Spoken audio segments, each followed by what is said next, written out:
se u kriju një blok opozitar për të pamundësuar kalimin për lëvizjen e vetëvendosjes edhe gjatë mandatit të kaluar, kur ne ishim shumicë në kuvend, por edhe në legislaturat paraproke ka qenë tetë e rëndësishme e para që të kontribuojmë në realizimin e agjendës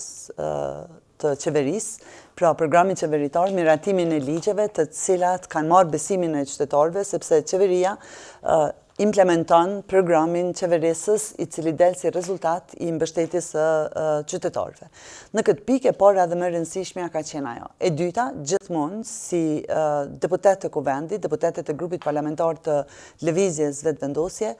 kanë punuar në interes të qytetarëve dhe në interesin më të mirë të vendit. Në legislaturën e kaluar, ne kemi kaluar një numër tetë të rëndësishëm të projektligjeve, përfshi ndërto e fundi që hyri në fuqi dje ishte edhe projektligji për sigurimet shëndetësore dhe në secilin prej këtyre projektligjeve ne kemi pas pra në vëmendje që të arrihet shumica e nevojshme për të kalimin e ligjeve. Më vjen shumë keq që disa projektligje të rëndësishme, siç ishin për shembull projektligji për luftimin kundër pastrimit të parave dhe luftimin e financimit të terrorizmit,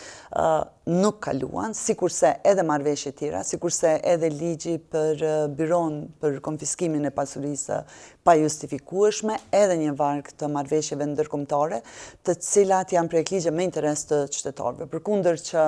ne